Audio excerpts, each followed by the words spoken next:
Hello guys, kay na human naman taong putol dahil sa kahoy. So, magluto taong paniod to. Karon kay July 5 karon. So, busy kayong usa o kanang tanaw sa kuan. Sa tawagan namin. Celebration sa US. July 4th. 250 years 4th of July. So, yan. These were the stars and stripes that flew triumphant when the British waved the white flag of surrender at Yorktown. That was a big surrender. Nobody thought that was possible. We have freedom of...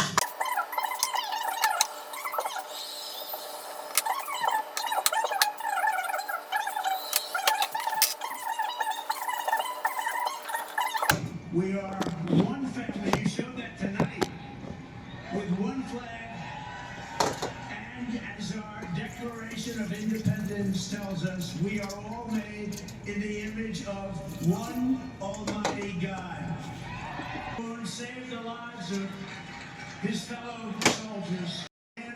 Atong lutuon karon guys ay minudo na walang taba guys. Ito, separate ko yung ano, ng mga ito yung taba.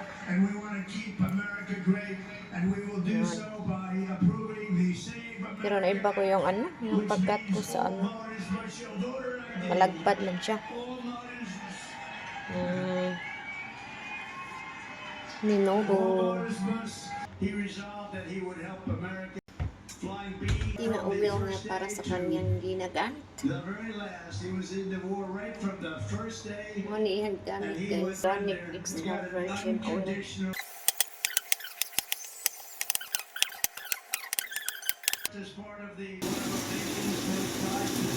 Pan!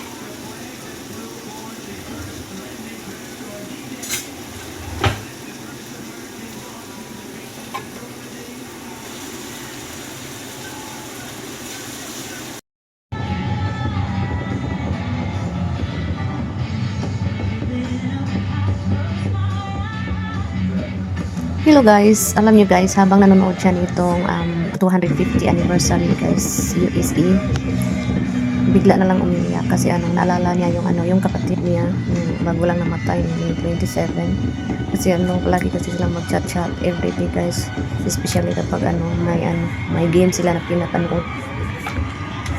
Mag-chat din sila, tapos naisip niya na kung buhay pa lang yung kapatid niya, kung buhay pa lang sana ay mag-chat sila ngayon, at saka nagka-celebrate din ng 250 years of anniversary.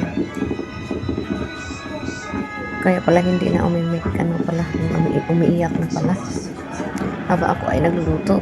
Kaya chinicheck ko bakit parang tahimik na ba, pala tumulog na yung luha niya. Ganun talaga ang buhay, weather din. Kung ang weather ay weather, ang buhay ay weather din. Ayan.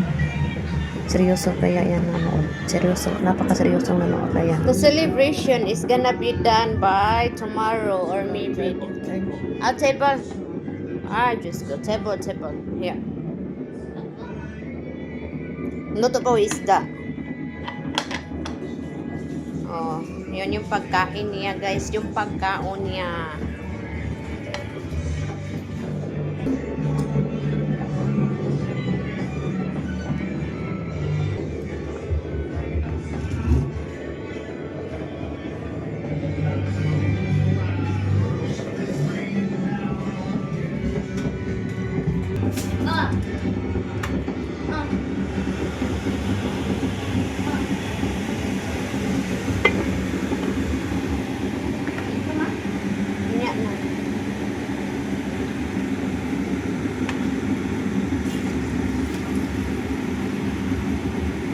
Uy, ulit pa dahil kasi init.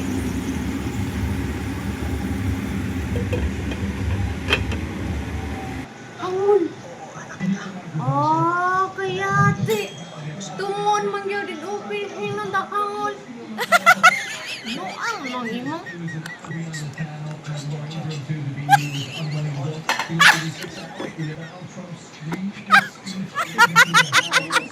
Mga unta guys. No? Dili maarang sa palatu. Ang iko. Ano na mangko?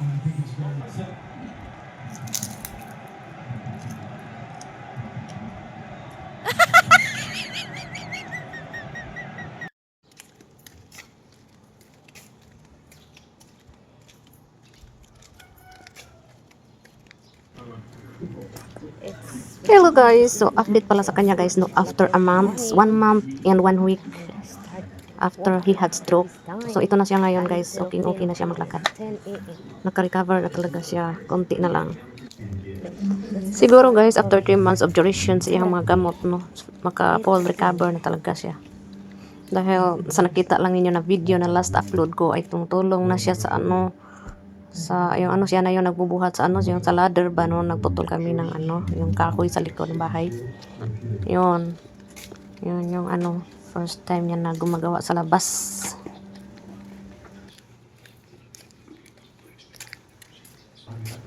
At hanggang dito na muna tayo guys, thank you for watching, hanggang sa susunod, see you next time, will be continue, bye bye.